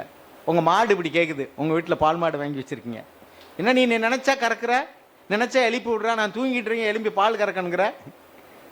இன்னைக்கு எத்தனை மனைவிமார்கள், எத்தனை புருஷன்மார்கள் இப்படி இருக்காங்க, எத்தனை பிள்ளைகள் இப்படி இருக்காங்க. நீ நினச்ச நேரம் நான் எந்திரிக்கணுமா? ஆளுகைக்கு அடங்கி இருக்கிறேன்னா எந்திரிக்கத்தான் வேணும். கர்த்தர் சொல்கிறதை கேட்குறவங்களுக்கு பேர் தான் அவங்களுக்கு அடங்கி இருக்கிறவங்க. அவருடைய ஆளுகைக்கு அவரை ராஜாவாக ஏற்றுக்கொண்டவர்னு அர்த்தம். நமக்கு கடவுள் அடங்கி இருக்கணும்னு நினைக்கிறோம். சாமி, நான் உனக்கு கோயில் கட்டுறேன், கும்பாபிஷேகம் நடத்துகிறேன், விழா நடத்துகிறேன், எல்லாம் பண்ணுறேன், நான் சொல்கிறதெல்லாம் நீ எனக்கு செஞ்சு கொடுக்கணும். இப்படி தான் இன்றைக்கி ஜனங்களுக்கு சாமி வேணும். இன்றைக்கி ஜனங்கள் நிறைய கோயிலை கட்டுறாங்க, கும்பாபிஷேகம் பண்ணுறாங்க, திருவிழா கொண்டாடுறாங்க. எதுக்கு? நான் சொன்னதை நீ செஞ்சு கொடுத்தா உன் பேரை நான் பிரஸ்தாவப்படுத்துவேன். சாத்தான் அப்படி தானே சொன்னேன் இயேசுகிட்ட வந்து, நீ என்னை தண்டனிட்டு வணங்கு, நான் உன்னை இந்த எல்லா மகிமையெல்லாம் உனக்கு தர்றேன்னா, தட் இஸ் சாட்டன். ஆனால் தேவன் என்ன சொல்றாரு? நான் சொல்றது நீ செய். நான் கடவுள்னு சொன்னா, நான் கர்த்தரானால், நான் தெய்வமானால் எனக்குள்ள கணம் எங்க? நான் சொல்றது நீ செய். எனக்காக தான் நான் உன்னை படைச்சிருக்கேன். He created the human being for him. தேவதூதர்களை அவருக்காக தான் படைத்தார், வானத்தையும் பூமியும் அவருக்காக தான் படைத்தார். ஆனா மனுஷன் என்ன நினைக்கிறான்னா, நான் சொன்னதை கேட்கிறதா எனக்கு சாமியா இருக்கணுங்கிறான். அது சாமி அல்ல, அது ஒன்று வேலைக்கார சாமி. அவருக்கு நாம் அடங்கி இருந்து அவரை ராஜாவாக வைத்திருந்தா தான் அவருடைய ராஜ்யத்தில் நாம் இருக்கிறோம்னு அர்த்தம். அவருடைய ராஜ்யத்தை தேடுறேன்னு அர்த்தம். தேவன் எனக்கு ராஜாவாக இருந்து என்னை ஆளுகை செய்யும்படி நான் ஒப்பு கொடுக்கிறது, என்னுடைய சுய சித்தத்தை அவருக்கு ஒப்பு கொடுத்து அவருடைய சித்தம் அவருடைய திட்டம் என் வாழ்க்கையில் நிறைவேற வேண்டும் என்று ஒப்பு கொடுக்கிறது. இப்போ நம்மலாம் ஓட்டு போட்டு ஒருத்தரை முதலமைச்சராகவோ அல்லது பிரதமராகவோ தேர்ந்தெடுக்கிறோம். தேர்ந்தெடுத்த பின்னாடி சட்டம் அவர் போடுறாரா நம்ம போடுறாரா? தேர்ந்தெடுக்கிறது முடிஞ்சு வச்சு அவர் அங்கே போய் உட்கார வச்சிட்டோம்னா அப்புறம் அவர் என்ன போடுறாரோ அதுதான் சட்டம். அதுக்கு நம்ம கீழ்ப்படியில்லைன்னா அரெஸ்ட் பண்ணி கூட உள்ள வச்சிருவான். அப்படி கூட சட்டம் போடலாம் இல்லையா? அப்போ அவன்கிட்ட அதிகாரத்தை கொடுத்தாச்சு. இப்போ அவனுக்கு நாம் அடங்கி இருக்கணும். நல்ல வேளை இங்கே 5 வருஷம். ஆனால் ராஜாக்களுடைய காலத்தில் அப்படி கிடையாது. அவன் இருக்கிற வரைக்கும், அவன் காலி பண்ணுற வரைக்கும் அவன் தான். தேவன் இன்னைக்கு என்றென்றைக்கும் ராஜாவாக இருக்கிறார். அவர் நித்திய ராஜா. அப்ப அவர் என்ன சொல்றாரு? நான் ராஜாவானால் என் கணம் எங்கே? நான் சொல்றதுக்கு நீ கீழ்ப்படி. அப்பதான் என்னுடைய ஆளுகைக்கு நீ இருக்கிறாய்ன்னு அர்த்தம். தேவனுடைய ராஜ்யத்தை தேடுறதுன்னு என்ன அர்த்தம்?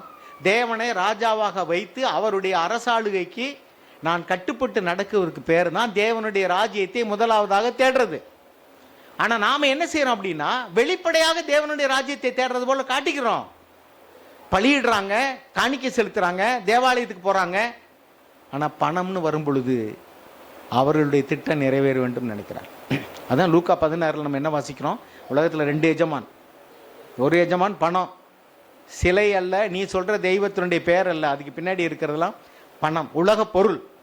அது ஒரு தெய்வம். இன்னொரு தெய்வம் யாரு? மெய்யான தேவனாகிய கர்த்தர். அப்ப இந்த 2 எஜமான் தான் உலகத்தில். நீ எந்த எஜமானை நீ கனம் பண்ணுகிறாய்?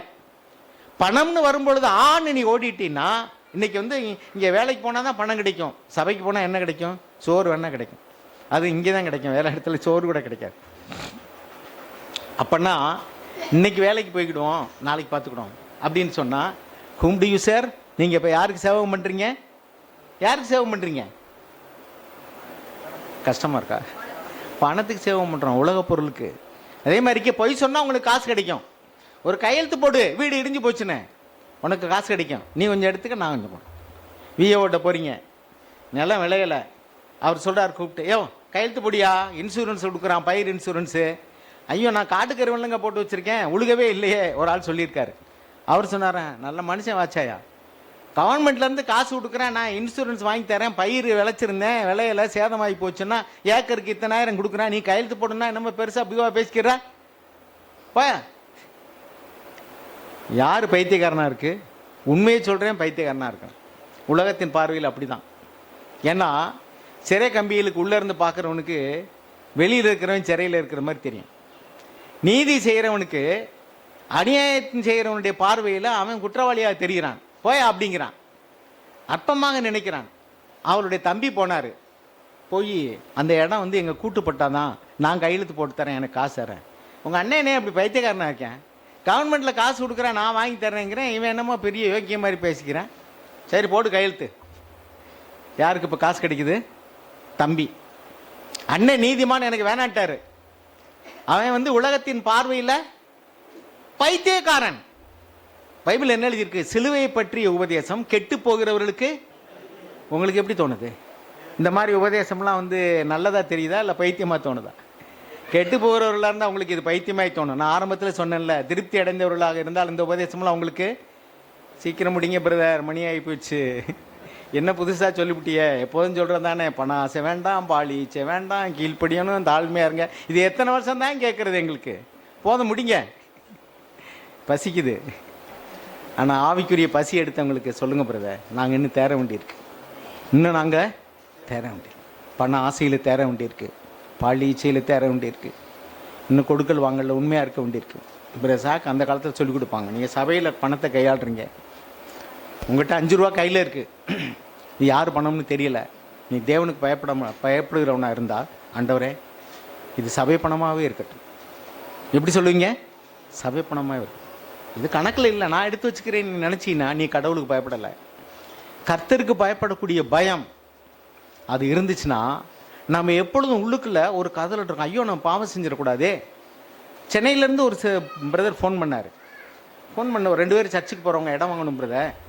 இந்த இடத்துல வந்து பிளாட்டு விற்கிறவர் என்ன சொல்கிறாருனாக்கும், நான் வந்து 40 லட்சம் ரூபாய்க்கு இதுக்கு பத்திரம் போட்டு தர்றேன், மீதி 9 லட்சம் வந்து ஏதோ 40,000 9,000 ஏதோ, அது வந்து டெவலப்மெண்ட் சார்ஜஸ், அதுக்கு நான் வந்து பத்திரம் போட்டு தர மாட்டேன், அது தனியாக நீங்கள் என்கிட்ட கேஷாக கொடுக்கணும்.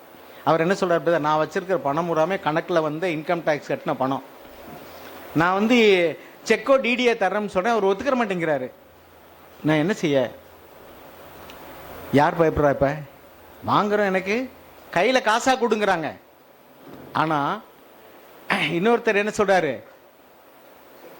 நான் வந்து எதுக்கு, நான் வந்து பேங்க்கு கவர்மெண்ட் ரூல் பிரகாரம் ஒரு குறிப்பிட்ட தொகைக்கு மேலே காசாக கொடுக்கக்கூடாது, செக்காவோ டிடியாவோ தான் கொடுக்கணும், நான் செக்காக தர்றேன், என்கிட்ட இருக்கிற பணம் பூரா நான் வந்து முழுமையாக ப்ராப்பரான அக்கௌண்டிங்கில் உள்ள நேர்மையான சம்பாத்தியம் தான் அப்படின்னு சொல்கிறேன். அவன் கேட்க மாட்டேங்கிறான். இந்த கருப்பு பணம் என்னன்னு தெரியுமா உங்களுக்கு? உங்கள் வீட்டில் இருக்கிற பணம் ஏதாவது கருப்பாக இருக்கா? கருப்பாக இருந்தால் செல்லாது. அதில் எண்ணெய் பட்டு கருப்பாகி போயிடுச்சுன்னா கூட கொண்டு கொடுத்தா செல்லாது. அப்போ கருப்பு பணம்னா என்ன பாருங்கள், நீங்கள் முறையாக சம்பாரித்து கணக்கில் வச்சு எடுத்து கொடுக்குறீங்க, அந்த பணம் கருப்பு பணமானா வெள்ளை பணம் தான் அது. அப்படின்னா நேர்மையாக சம்பாதித்து கணக்கில் காட்டப்பட்ட பணம் வந்து வெள்ளை பணம். ஓகே, அதை ஒருத்தர் என்ன செய்கிறாருன்னா காசை வாங்குறாரு. நீங்கள் டாக்டர்கிட்ட கொடுக்குறீங்க இல்லை இன்ஜினியர்கிட்ட கொடுக்குறீங்க, அவர் அந்த காசை வாங்குறாரு. வாங்கி அவர் கணக்கில் காட்டலை. இன்னைக்கு 10 பேர்கிட்ட 100 ரூபா வாங்குறாரு. எவ்வளோ ரூபா? 1000. சப்போஸ் 100 பேர்கிட்ட வாங்குறாரு, எவ்வளோ ரூபா? 1000 பேர்கிட்ட வாங்குறாரு, எவ்வளோ ரூபா? 1 லட்சம். ரைட், 10,000 வரைக்கும் அது வெள்ளை பணம். ஏன்? அது வந்து 10,000 வரைக்கும் கேஷ் வாங்கலாம், 1 லட்ச ரூபாய் போகும்போது கேஷ் வாங்கக்கூடாது. அவர் கேஷாக வாங்கி அவர் கணக்கில் இன்னைக்கு வரவு 10,000 எழுதுவார். அவர் பில்லு எவ்வளோ காட்டுவார்? கணக்கு 1 லட்ச ரூபாய்க்கு அன்னைக்கு சேல்ஸ் ஆகியிருக்கும், 10,000க்கு தான் கணக்கு கட்டுவார். மீதி 90,000 கருப்பு பணம். அப்படின்னு என்ன அர்த்தம்னா கணக்கில் வராத பணம். அந்த ஒரு காலத்தில் எங்கள் ஊரில் சொல்லுவாங்க, அப்போல்லாம் எட்டுமே கணக்கு பிள்ளைம்பாங்க, இப்போ தான் விஏஓ. அப்போ அந்த கணக்கு பிள்ளைக்கு தான் தெரியும் ஊரில் எங்கெங்கே நிலம்லாம் இருக்குன்ட்டு. அப்போ முதல்ல என்ன செய்வாராம், யார் யாருக்கு பட்டா இருக்கோ அந்த நிலம்லாம் பட்டா நிலம், மீதியெல்லாம் என்ன காணா நிலம்னு எழுதி வைப்பாரான். கொஞ்ச நாள் கழித்து 2-3 சமாவந்தி முடிஞ்சிருச்சு, எவனை கேட்கலைன்னா அந்த காணா நிலத்தில் என்ன எழுதுனா கணக்கு பிள்ளை நிலம்னு எழுதிடுவார். அவர் பேருக்கு பட்டா போட்டுக்கிற வேண்டியது. அந்த காலத்தில் யாரும் கேட்கறது இல்லை, இப்பெல்லாம் அப்படி செய்ய முடியாது. அதே மாதிரிங்க இந்த கணக்கில் வராத பணம் கருப்பு பணம். நீங்க கொடுத்தது வெள்ளை பணம், அவருடைய கணக்கில் வரல, அவருக்கு அது கருப்பு பணம். நாளைக்கு அவர் இன்னொரு இடத்துல போய் ஒரு இடத்துல கொடுக்கும்போது அந்த பணத்துக்கு கணக்கு காட்ட முடியாது. அவர் வந்து கருப்பு பணமாக தான் கொடுக்க முடியும். அப்படின்னா கணக்கில் வராமல் கேஷாக தான் கொடுக்க முடியும், அவர் செக்காக கொடுக்க முடியாது, மாட்டிக்கிடுவார். எப்படி? அவர் தான் கணக்கில் காட்டல. சரி, இது வந்து நீங்கள் விளங்கிக்கிறதுக்காக சொன்னேன். அதே மாதிரி தான் நீங்கள் நேர்மையாக இருக்கலாம், இன்னொரு நேர்மையாக இல்லை அப்படின்னு சொன்னால் அவரை பொறுத்த வரைக்கும் பாவி, உங்களை பொறுத்த வரைக்கும் நீங்கள் நேர்மை தான். அப்போ இவர் என்ன சொல்கிறாரு, நான் வந்து இப்படி அவருக்கு கொடுக்க மாட்டேங்க, என்ன செய்ய? கவர்மெண்ட்டுக்கு எவ்வளோ டேக்ஸ் வந்து உங்களுக்கு கம்மியாக போடுறதுனால வருதோ அந்த தொகையை நீங்கள் ஏதோ ஒரு வழியில் கவர்மெண்ட்டுக்கு செலுத்திட்டு போங்க. அப்படின்னா உங்கள் மனசாட்சியில் என்ன இருக்காது? இப்போ குற்ற உணர்வே இருக்காது. அப்போ இப்படி தான் அருமையானவர்களே, தேவனுக்கு பயந்தவர்கள் உள்ளான இருதயத்துக்குள்ள உங்களுடைய ரகசியமான டிரான்சாக்ஷன், நீங்கள் அந்தரங்கமாக உங்கள் சிந்தனையில் ஓடக்கூடிய நினைவுகளில், ஐயோ எனக்குள்ள வந்து பெருமை இருக்கே, எனக்குள்ள இப்போ வந்து ஒரு பொறாமை உணர்வு வருது, ஆண்டவரே நான் பெரியவன் நினைக்கிறேன், அவங்கள மட்டமா நினைக்கிறேன், மன்னிக்க முடியல, இருதயத்தில் கசப்பு இருக்கு, கோபம் இருக்கு, வைராக்கியம் இருக்கு, என்னை மன்னிங்க. இதுதான் அவருடைய வார்த்தைக்கு நடுங்குகிறவர். அவர்களையே நான் நோக்கி பார்ப்பேன். ஐயோ, ஒரு பெண்ணு பாருங்க, நான் வந்து ஒரு இது பார்த்தேன், ஒரு கிளிப். இது ஒரு ஆள் ஏதோ தபால் கொண்டு போறாரு. கொண்டு போனோன்னு பார்த்தா அங்கே இருக்கிற பொண்ணு, ஏய் நீ என்னடா நம்ம 2 பேரும் ஒன்னா கிளாஸ்ல படித்தோம், நீ என்ன இப்போ தபால்காரராக இருக்கிறியா? ஆமாம். நீ என்ன இங்கே? இதே என் வீடு. சரி, இந்த தபால் உனக்கு வந்திருக்கு, நல்லா இருக்கியா? உன் வீட்டுக்காரர் என்ன செய்கிறாரு, கல்யாணம் ஆயிடுச்சா அப்படின்னு விசாரிச்சுட்டு நான் போகிறேன். சொன்னாரே, என்ன முதல்ல வீட்டுக்கு வந்திருக்க, ஒரு காஃபி குடிக்காம போகிறா, வா வீட்டில் காஃபி குடிச்சிட்டு போகலாம். உங்கள் வீட்டுக்காரர் எங்கே? அவர் வெளிநாட்டில் இருக்கார். இப்போ நீ தனியாக தான் இருக்கியா? ஆமாம், எனக்கு வேலை இருக்குது, நான் போயிட்டு இன்னொரு நாளைக்கு வர்றேன். எப்படி? அவன் என்ன சொல்கிறான், ஏய் முதல்ல வந்திருக்கா, நம்ம எல்லாம் ஒன்றா கிளாஸில் படித்தோம், என் வீட்டுக்கு வந்திருக்க, ஒரு காப்பியை குடிச்சிட்டு போப்பா. நான் வரல, எனக்கு வேலை ரொம்ப இருக்குது. அவர் வேலை ரொம்ப இருக்குன்னு ஏன் சொல்கிறாரு? தனிமையில் ஒரு பெண் வீட்டில் இருக்கிறாள், அவருடைய கணவன் இல்லை. நான் இந்த வீட்டுக்குள்ளே போய் உட்காந்து தனியாக உட்காந்து பேசிக்கிட்டு இருக்கவோ அல்லது காஃபி சாப்பிடவோ வேண்டாம்னு நினைக்கிறான். இவன் தான் கடவுளுக்கு பயந்தவன். அவன் ஒருவேளை மெய்யான தேவனாகிய கர்த்தரை தெரியாட்டா கூட அவன் மனசாட்சியில கடவுளுக்கு பயப்படுகிறான். மனசாட்சி, good conscience is a part of spirit. உங்க ஆவி, ஆத்மா, சரீரம்னு சொல்றோமே, உங்களுக்கு நல்ல மனசாட்சி இருந்துச்சுன்னா அது ஆவியின் குணாதிசயம். அவர்கள் ஒருவேளை தேவனை அறியாம இருக்கலாம், இயேசு அறியாம இருக்கலாம். வேதம் என்ன சொல்கிறது தெரியுமா? மெய்யான தேவபக்தி என்ன தெரியுமா? அப்போஸ்தலர் நடவடிக்கைகள் 10ஆம் அதிகாரம் 34ஆவது வசனத்தை வாசிங்க. இன்னைக்கு சபைக்கு போறவங்க நிறைய பேர் தேவ பக்தியின் வேஷத்தை தரித்திருக்கிறார்கள். உண்மையான தேவ பக்தி இல்ல. உண்மையான தேவ பக்தி என்ன நான் எழுதியிருக்கு பாருங்க. அப்போஸ்தலர் நடவடிக்கைகள் 10ஆம் அதிகாரம் 35ஆவது வசனம் வாசிங்க. அவருக்கு பயந்திருந்து நீதியை செய்கிறவன் எவனோ அவனே அவருக்கு உகந்தவன் என்று நிச்சயமாய் அறிந்திருக்கிறேன். பாத்தீங்களா? கொர்நேலியு தேவனை அறியல, தேவன்னு பயப்பட்டான், கடவுள்னு பயப்பட்டான். அவன் மனசாட்சியில கடவுள் ஒருவர் உண்டுன்னு பயப்பட்டான். அவன் நீதியை செய்தான், நேர்மையாய் வாழ்ந்தான். ஆனால் உண்மையான தெய்வத்தை அறியவில்லை. இப்பொழுது உண்மையான தெய்வம் அவனுக்கு வெளிப்படுகிறார். பேதுரு போறாரு. பேதுரு போன உடனே, இப்பொழுது நான் அறிஞ்சிருக்கேன்ப்பா, இது வரைக்கும் நான் யூதர்களுக்கு தான் இவர் தேவன் அப்படின்னு நினைச்சேன். நான் இப்போ ஒன்று மட்டும் தெரிஞ்சுக்கிட்டேன், தேவன் பட்சவாதம் உள்ளவரே அல்ல. அவர் யூதர்களுக்கு மாத்திரம் தேவன் அல்ல, மாம்சமான யாவருக்கும் தேவன். ஆமென். ஆனால் யாரெல்லாம் தேவனுக்கு பயந்து சொந்த வாழ்க்கையில பணத்துல ஏமாத்தாம, பாலி இச்சையில கெட்டு போகாம, அந்தரங்கமான வாழ்க்கையில கடவுள் என்னை பார்க்கிறாருங்கிற உணர்வோடு கூட நீதியாய் நேர்மையாய் வாழ்கிறார்களோ அவர்களே மெய்யான தேவ பக்தி உள்ளவர்கள். அப்ப மீதியெல்லாம் யாரு? தேவ பக்தியின் வேஷம் தரித்தவர்கள். நீங்க பாருங்க, கோயிலுக்கு போறாங்க, சாமி கும்பிடுறாங்க, குருக்களா கூட இருக்கிறாங்க, பிரசங்கிமாரா இருக்கிறாங்க. ஆனால் பெண்களோடு கூட தவறாக நடக்கிறவர்களா இருக்கிறார். எத்தனை பேர் அந்த காலங்களில் வந்து கோயில்களில் நடனம் ஆடுகிற பெண்களோடு கூட அவர்கள் தவறாக நடந்து, அவர்களுக்கு ஒரு பேரே இருக்கு, உங்களுக்கு தெரியும், ஊரில் தேவர்களுடைய தாசிகளாக இருக்கிறவர்களுக்கு தேவதாசிகள்னே பட்டம். அவர்கள் யாருன்னா, இங்கே கோயிலில் பணியாற்றுகிறவர்களுக்கு அவர்கள் அவர்களோடு கூட சேர்ந்து தவறான உறவு கொண்டு வாழ்ந்தவர்களாக இருந்தார். இன்னைக்கு அதே மாதிரிக்கே சர்ச்சுகளில் நடக்குது, எல்லா இடத்துலையும் நடக்குது. அப்போ தேவன் என்ன சொல்றான்? அவர் பட்சபாதம் உள்ளவரே அல்ல. நீ சபைக்கு வர்றாங்கிறனால அல்லது இந்த சபைக்கு வர்றாங்கிறனால தேவன் உன்னை பட்சமா இருக்காருன்னு நினைக்காத. தேவன் இரக்கமா இருக்கிறார். இப்பொழுதோ எங்கும் உள்ள ஜனங்கள் மனம் திரும்பும்படிக்கு தேவன் பேசுகிறார். யாரெல்லாம் தேவனுக்கு பயந்து நீதியை செய்கிறார்களோ அவர்கள் தான் தேவனுக்கு ஏற்படுவர்கள். அவர்கள் எந்த ஜாதி, எந்த நாடு, எந்த ஊரு, எந்த மதம், அதெல்லாம் கிடையாது.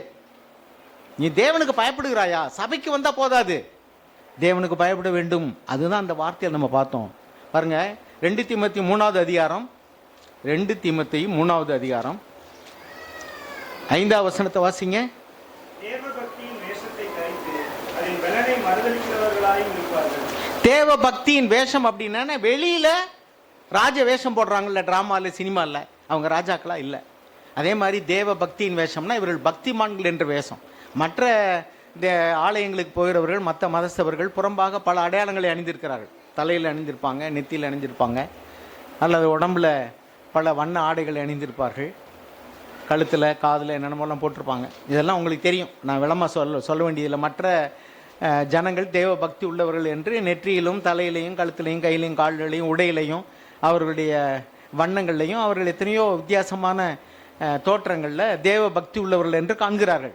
நம்முடைய கிறிஸ்தவர்கள் அநேக பேர் பைபிளை தூக்கிட்டு போகிறாங்க, அல்லது நீண்ட அங்கியில வஸ்திரங்களை போட்டிருக்கிறாங்க. அவர்கள் எல்லாம் தேவ பக்தி உள்ளவர்கள் என்று காட்டிக்கொள்கிறார்கள். பாடல்களை பாடுகிறவர்கள் தேவ பக்தி உள்ளவர் என்று காட்டிக்கொள்கிறார்கள். அதில் பாடல்கள் பாடி பிரபல்யமானவர்கள் நிறைய பேர் இருக்காங்க. அவர்கள் என்ன பாவம் செய்தாலும் அவர்களை தெய்வமாக கொண்டாடுகிறார்கள். காரணம் அவர்களுடைய ராகம், அந்த தாளமும், அவர்களுக்கு இசையும், அந்த பாடல்களின் இனிமையும் அவர்களை தேவ பக்தி உள்ளவர் என்று ஜனங்களை வஞ்சித்து விட்டது. It is one form of deception. நல்ல பாடல்களை பாடுகிறார்கள், நல்ல இசையோடு பாடுகிறார்கள், கர்த்தர் நல்லவர் தான் சொல்றாங்க அவங்க. இவர்கள் அதை அப்படியே நம்புகிறார்கள். ஆண்டவர் என்ன சொல்றார்? என்னை நோக்கி கர்த்தாவே கர்த்தாவே என்று கூப்பிடுகிறவனை எல்லாம் பரலோக ராஜ்யத்தில் பிரவேசிக்க மாட்டான். தேவனுடைய வார்த்தையை கேட்டு, இங்கே என்ன எழுதியிருக்கு? அந்த வார்த்தைக்கு நடுங்குகிறவனையே நோக்கி பார்ப்பேன். அங்கே என்ன எழுதியிருக்கு? மத்தேயு 7ல், என் வார்த்தையை கேட்டு அதன்படி செய்கிறவன் எவனோ அவனே பரலோக ராஜ்யத்தில் பிரவேசிப்பானே அல்லாமல். ஏசாயா 66.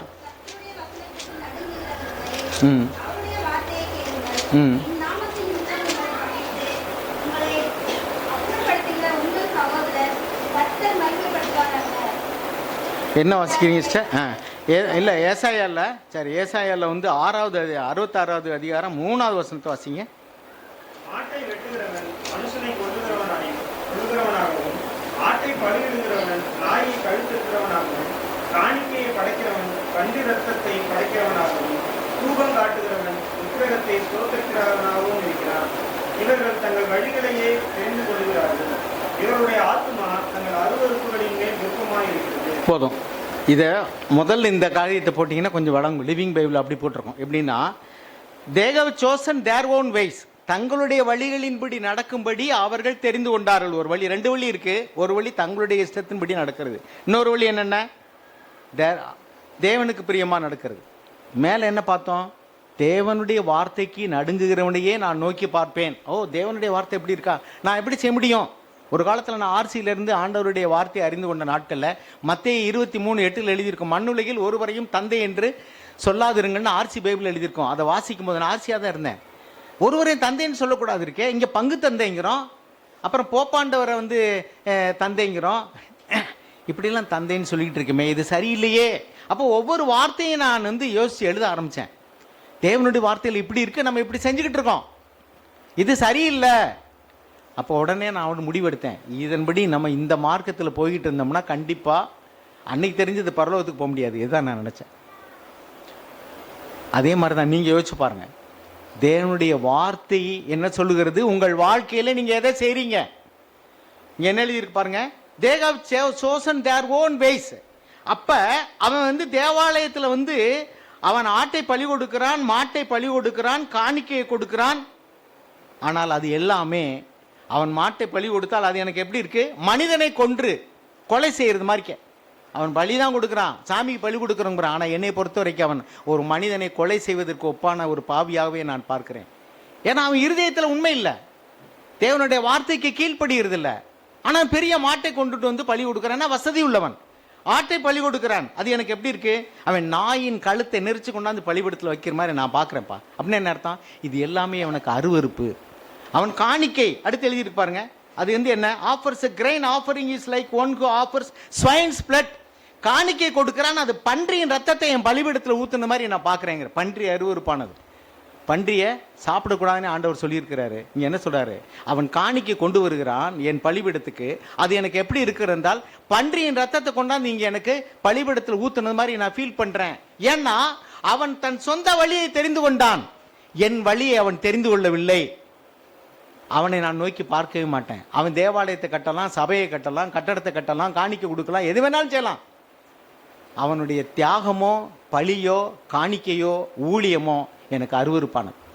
மத்தேயு எழுதின சுவிசேஷம் 7ஆம் அதிகாரத்தில் நம்ம என்ன வாசிக்கிறோம்? இங்கே 14-15 ஆண்டவரே, நாங்கள் வந்து சுவிசேஷம் அறிவிச்சோமே, தீர்க்கதரிசனம் சொன்னோமே, பிசாசுகளை துரத்துனோமே. ஆண்டவர் என்ன சொல்றாரு? நான் உங்களை அரியன்னா எப்படிங்க? அரியன்னா என்ன அர்த்தம்? நம்ம என்ன சொல்லுவோம் சாதாரணமாக? தெரியலேன்னு சொல்லுவோம். அப்போ தெரியலேன்னா அவங்க அக்கிரம செய்யக்காரன் மட்டும் எப்படி தெரியும் ஆண்டவருக்கு?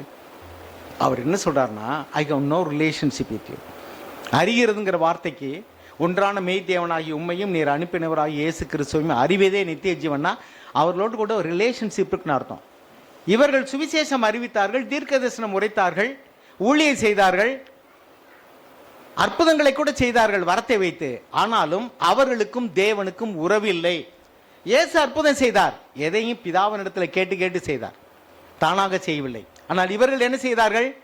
ஊழியம் செய்வது, அவர்கள் வந்து காணிக்கை கொடுப்பது, பழி செலுத்துவது, தியாகம் செய்வது, கடவுளுடைய பேரால செய்யக்கூடிய எல்லா காரியங்களையும் செய்தார்கள். ஆனால் தங்கள் இஷ்டப்படியே செய்தார்கள். அதுதான் நம்ம ஏசாயா 66:3 என்ன வாச்சோம்? they have chosen their own ways. நீங்கள் எதை செய்தாலும் தன் இஷ்டப்படி செய்தார்கள். ஆனால் இயேசு ஆண்டவரும் அற்புதம் செய்தார், தன் இஷ்டப்படி செய்யல. பிதாவாகி தேவன் சொல்ல குமாரன் காண்கிறது எதுவோ அதே என்று தானாக எதையும் அவர் செய்ய மாட்டார். இதுதான் இயேசு வாழ்ந்த வாழ்க்கை, இதுதான் இயேசுவனுடைய தாழ்மை. எனவே அருமையானவர்களே, நாம் அந்த வசனத்தினுடைய 3 பகுதியில் தாழ்மையாக இருக்கணும்னா என்ன? ஆவியில் எளிமையாக இருக்கணும், தேவைகளை உணர்ந்தவர்களாக இருக்கணும்.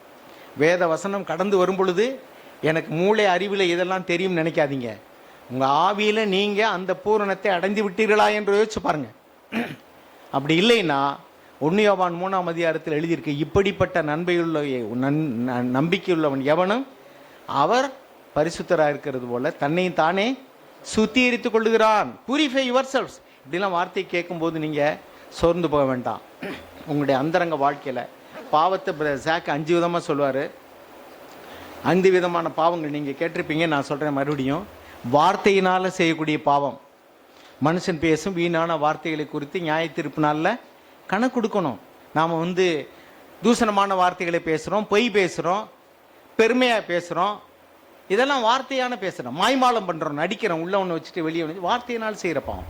கிரியையினால் செய்கிற பாவம், பொருள்களை திடுறோம், அடிக்கிறோம், சண்டை போடுறோம், அல்லது சரீர பிரகாரமான பாவங்கள், ஒழுக்கக்கேடான பாவங்கள், பாலியல் ரீதியான பாவங்கள், கொலை, திருடு, இது எல்லாமே என்னது?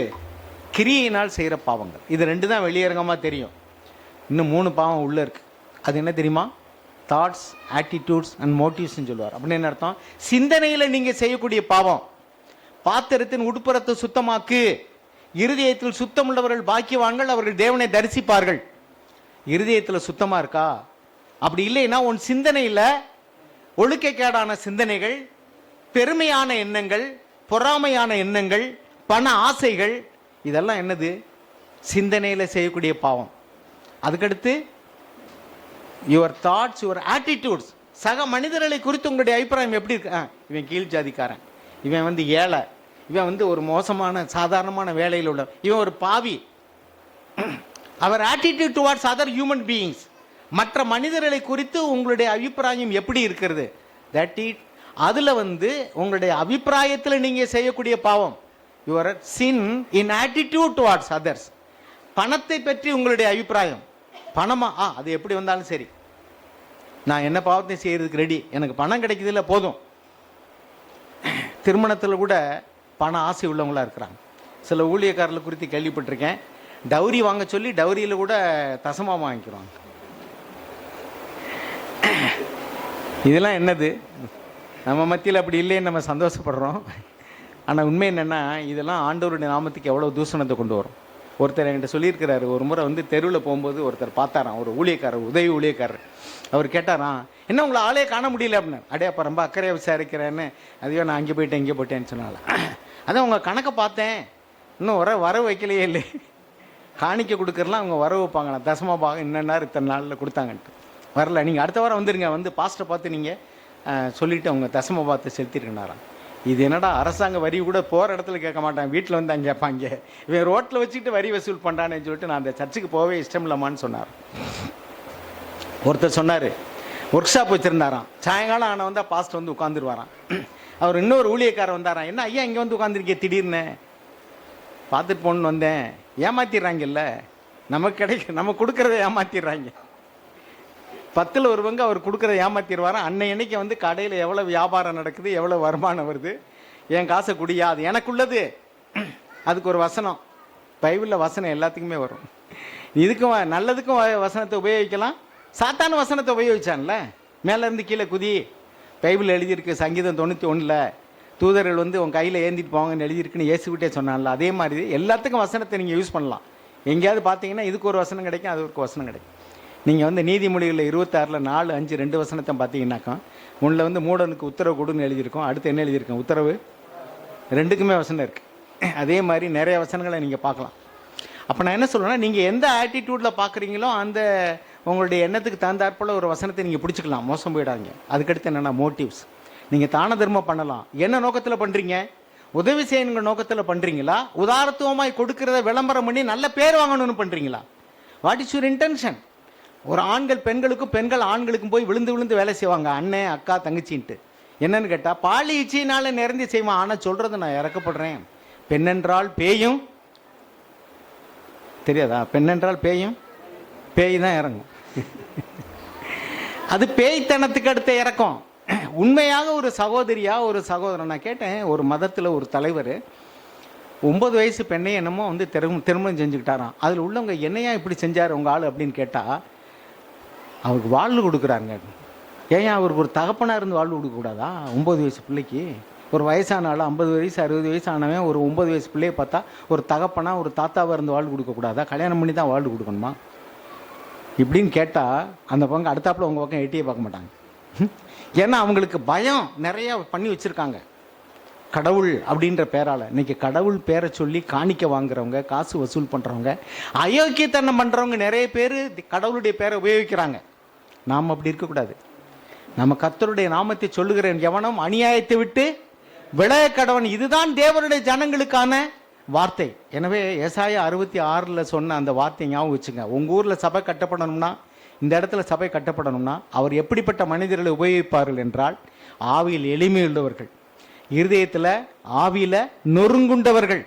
உங்கள் மனசாட்சியில் ஏதாவது ஒரு குற்ற உணர்வு வந்துச்சுன்னா, ஆண்டவரே என்னை ரட்சிங்க, என்னை ரட்சிங்க, என்னை மன்னிங்கன்னு கதறுகிறவர்கள், தேவனுடைய வார்த்தை ஒவ்வொன்றுக்கும் பயந்து நடுங்கிறவர்கள்.